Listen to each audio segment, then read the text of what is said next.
What's up, everybody? Listen, it's your boy Napoleon Bradford with our first of just a few weeks together looking at this Wednesday book talk.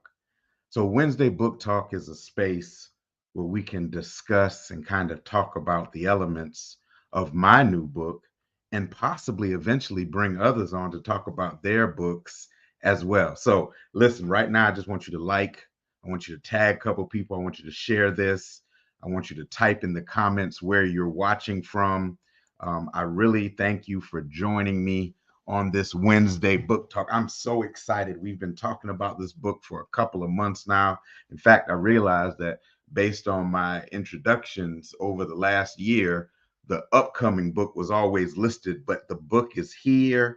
And I just want to kind of introduce you to the book just a little bit. The book, for those that don't know, is called Strength from My Storms, Lessons I Learned Going Through. And today, right, we're just going to focus, right, a little bit on the front matter, right? The front matter of the book, the front matter of the book. So just listen, get ready, get ready, get ready. So we're going to begin like this. Here is the book, Strength from My Storms, Strength from My Storms. And I want to make sure that you see it because I really want to talk about it, right? First of all, this cover design is by Quinetta Moore. Quinetta Moore out of Tiffin, Georgia. Amazing young lady. She is the owner of the House of Strategy and she does amazing work. So she did the cover work for my book, the front cover and the back cover. Hold on, because I need you to see this. This ISBN, and we'll see it in the inside, is an ISBN owned by Bradford Publishing Group, right? Bradford Group Publishing. It is not an Amazon. It is owned by us, and we're so excited, right? This is one of the first of the four books that have been published through Bradford Group Publishing, right? So the cover done by Quinetta Moore, right? The inside, the title page, as well as the formatting, was done by Starving Artist Graphics.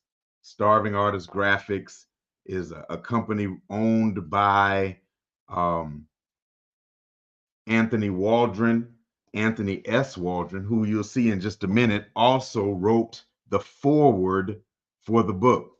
Wrote the foreword for the book.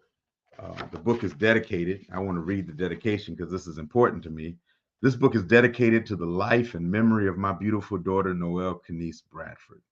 You were the catalyst for the changes in my life, and I just wish you were here to see me now. I believe you're staring over the balcony of heaven, screaming, Daddy, I knew you could do it. I have, Noelle. I have. So this book is dedicated to my baby girl who left us suddenly December 17th, 2016. Wow. It'll be 7 years this December. Mm. Table of contents. So each of these table of contents we're going to discuss separately, each of these chapters. Chapter 1 is called Storm 101, Simple Stuff About Storms. Chapter 2 is called Storms 201, Advanced Assessments of Our Storms.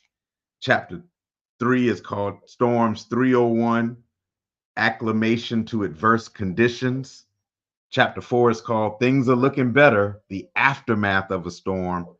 And then chapter 6, chapter 5 is called After Storm Reflections, The Blessing of a Storm. And then there's an epilogue, right? There's a little story that takes us from the end of that storm to where we are currently in life. So we're focusing on the front matter. Again, the foreword was written by Anthony Waldron, and I just want to read you just a little bit of it. It says, in Strength from My Storms, Lessons I Learned Going Through, Dr. Napoleon Bradford takes us on an intimate and profound journey through his own experiences, His story is one of loss, betrayal, and the deep depths of human struggle. It is a story that echoes the trials faced by the biblical figure Noah, a tale that holds timeless wisdom and lessons for us all. We are invited to witness Napoleon's life of enduring unimaginable loss, facing the consequences of wrongful actions and everything else in between. It's a story that explores the deepest corners of the human soul, but also offers a glimmer of hope and redemption. It shows how one can navigate dark waters and find light. Napoleon shares valuable insights and practical strategies for those going through their own storms through his raw honesty and vulnerabilities. These lessons are not just mere cliches or empty promises, they are earned through life experiences in the battle of personal struggles. As readers, we are reminded that storms, while fierce and unrelenting, do not define us. They are but passing chapters in the grand narrative of our lives. And it's through these storms that we can discover our inner reservoir of strength, resilience, and faith. Wow. There's so much more in there. And when we do the audiobook, you're going to get to hear it in Anthony's own words. He ends his foreword with this: may strength from my storms serve as an invitation to pastors, Christian leaders, believers, and non-believers to embrace vulnerability as a powerful tool for persuasion. May it inspire a culture of authenticity where doubts can be voiced, struggles can be acknowledged, and healing can be found. May this vulnerability become a beacon light in the storm, guiding others to discover the transformative power of Christian faith in their own lives. So that was the forward, right?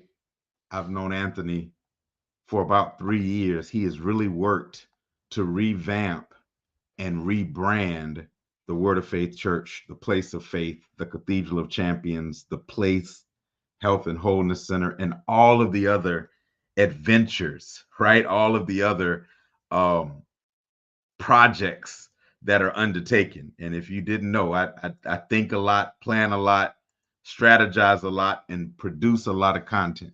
So I was really thankful that he was able to write this, and it really means a lot to me. I wanted to read for you the introduction, and the introduction kind of sets the stage for the whole book. It says, growing up, like many church children, I often tried to identify with characters in the Bible or biblical story that resonated with our own personal narrative. I remember getting a comic book version of the Bible, biblical writ, and spending many days and nights reading every story. However, I knew from the onset that I would never identify with Jesus, the flawless son of an almighty God, due to my rascally and ratchet behavior. Not that my behavior was all that bad, but it was far from perfect, far from the standard required to be identified with Christ. At the most, I could only follow Christ. When I was about 7 years old, at the same book fair where my parents purchased the comic book Bible, they also bought a book titled Abram, Abram, Where Are We Going? While the reason for the purchase was a play on my middle name, the maiden name of my mother and my maternal grandfather's family name, Abram, this story constantly resounded with me. Abram was a faith walker, yet he was still flawed in the execution of his faith. He came from a great family, but decided to leave it all at the instruction and promise of God, who became his God. However, he came from a different faith. While we often celebrate the bravery of his faith walk, the reality is he did not really trust God the way he proclaimed. Due to his flesh failures during the early part of his journey, he still tried to have control over the situation. Genesis 12:1 reads, now the Lord said to Abram, get out of your country, from your family, and from your father's house. In verses 4 and 5, it says, so Abram departed as the Lord had spoken to him, and Lot with him. Abram then took Sarai his wife, and Lot his brother's son, and all their possessions that they had gathered, and the people whom they had acquired in Haran, and they departed to go to the land of Canaan. So they came to the land of Canaan. Abram was 75 years old when he departed from Haran.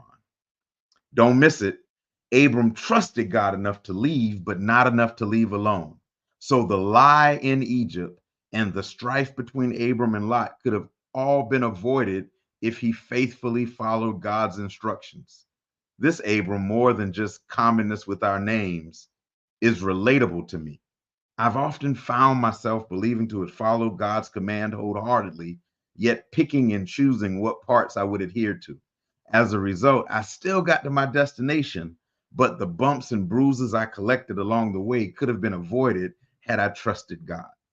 Abram wrestled with, failed at, and became so Abram, who is who I see in the mirror, not his covenant evolutionary twin Abraham, who without question took his son up to Mount Moriah, though some of the relationship battles between two baby mamas, Hagar and Sarai, or the baby mama and wife could have been seen as duplicates of my story.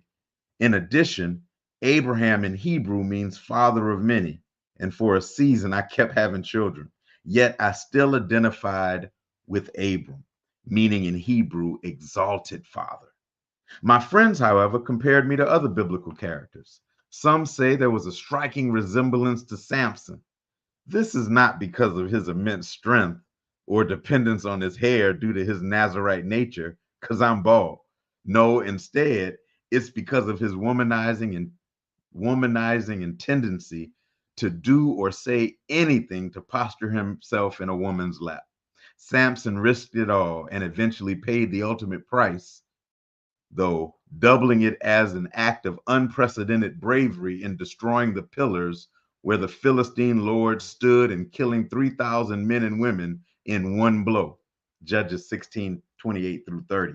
I often found myself risking it all and putting myself in risky positions for the sake of a lap, or more definingly, the approval of someone who I cared about, knowing they weren't as mutually intrigued. Others might like to think of myself as David, not the anointed run of Jesse's field or the harp playing, demon chasing from Saul's bedroom or even the Goliath slaying giant killer, but more so for the ability I had to mobilize the people others write off, as David did in the cave of Adullam. Also, more diabolically, David's tendency to misuse his power and manipulate his prowess to obtain what he wanted. This misuse of power tended to manifest in punishments that cost more than the pursuits.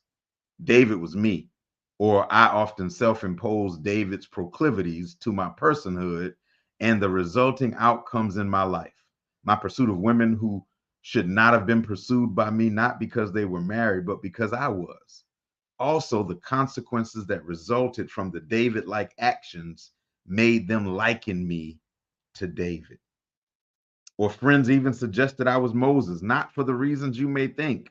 I was not destined to lead a multitude around the wilderness or to the promised land from the custody and captivity of the Egyptian regime, or not because of my upbringing. I was not rescued or raised in a home other than the home of Napoleon and Ella Bradford, my birth parents, nor their similitude to Moses and I come, no, their similitude of Moses and I comes from the fact that Moses made a grave error. It was an error that caused him to flee from the only home he knew and take residence in a distant place.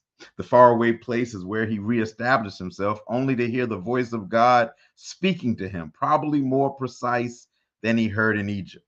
However, this time with a direct and distinct purpose that would cause him to go back and be used in the place where he fled. Even more than that, the fact that after this big mistake and public scandal, God still called out to Moses, still knew where Moses was, and still needed Moses. Like Moses, I had a public scandal in my hometown of Sumter, South Carolina. This led Karen and I to pack up and leave, not directly as a result, but to avoid the constant reminder of the mistake. In this new place of relocation, God has spoken more clearly to me than ever before and reminded me that I'm still called for a purpose. My other friends may have likened me to Gideon or Jonah because, like them, I often hid my gift or used my gift in hiding and refused to accept the actual assignment to go to a place that would be hard for me to face. So I ran and got swallowed until I yielded. The more I think about it, the more I can find myself in certain seasons of my life identifying with multiple characters or stories in the Bible. However, in retrospect, this story, this character, were the keeping force of my mental and ministry during the dark season in my life. The amazing thing is that I would not have even been intrigued by this story if my pastor, Dr. Marion H. Newton, and I had not stopped by the First Nazareth Baptist Church at the corner of Millwood and Gervais for a revival. Dr. Blakely Scott, the pastor, had a guest revivalist in the person of Dr. Lance Watson from St. Paul Baptist Church in Richmond. And he preached a sermon on Noah that blew my mind. Little did I know that sermon and further extensive study would help me navigate my dark storm and seeming flood of bad decisions and consequences. Whether or not you believe it, everyone is approaching, currently in, or coming out of a storm. This book is about just that, Noah's flood narrative, and how I survived a turbulent and tumultuous storm that could have killed my family and me. We survived it, not in our own power, but in the power of God who created the storm. I am using my experience as a teachable moment so I can share these lessons with you. I hope you got a good sense of what the book is about. The book is a parallel between 7 months, 8 months of destruction in my life, self-inflicted and God allowed destruction that shook me, that shook my family, that shook my community and my church to their core and reshaped the landscape for my current context. I need you to understand that all of us will encounter storms to different magnitudes and degrees, different destructive outcomes. But there should always be lessons that you learn in your storms. This book is filled with 5 chapters of lessons and an epilogue that I learned during my storm season. And I'm encouraging you, if you've ever been in a storm, if you are currently in a storm, or if you know that storms are coming because storm season is approaching, that you take the time and get this book. This book will add value. It will help you navigate the rough waters. It will help you reflect and realize that God was a part of your entire storm journey. So, how do you get the book? It's real simple. You simply go to my website, www.napoleonabradford.com. Go to the shop or scroll down to the link on the front page and purchase your copy today. You should not have to face storms blind because there are those of us who have been through storms before and who have learned some lessons that we're willing to share for the sake of you being able to be saved from the storm you're in, the storm you're about to approach, or for you to savor the survival of the storm you've just come through. It wasn't all for naught. There was a reason for the storm. David says in Psalm 119:71, it was good for me that I had been afflicted, that I might learn your statutes. David says, there were lessons I needed to learn that I couldn't have learned in the sunshine. I had to learn them in the storm. So this is our book talk for Monday. I'm going to stay on for a couple seconds to allow questions that may want to come in. If you want to type them in the chat, feel free to. Again, thank you to Cornetta. Thank you to Anthony. Thank you to to Mariah, who did my edits, and Asia Black, who did my edits. Thank you to Starving Artist Graphics for the layout and for the formatting. Thank you to my family for all their support. And my family is not just biological, right? It's community. Any questions? Any questions? There's Anthony right there. Yeah, he's been a blessing to my life. Again, every week for the next couple of weeks, I'm going to focus on strength from my storms. But then I'm going to open this space up to allow other authors to come on and tell their story, give a little bit of nuggets from their book, and give the chance to share. See, one thing they used to say is if you want to keep something from Black people, you put it in a book. In fact, someone else said, and I heard this in class today, right? If it's not written, it didn't occur. And so part of the way we change the narrative is by celebrating those people who were able to put their information in books, not only celebrating them for authoring, but also giving space for us to purchase for the sake of finding out the information that we wouldn't have found out because it's never been publicized on any other platform or in any other medium. Anthony Waldron is also the book author of the book Starving Artists, and it's an amazing book, and he definitely will be on to join me in one of these Wednesday night book talks. Listen, I'm gonna put the website up again so you can purchase the book. Thank you for rocking with me tonight.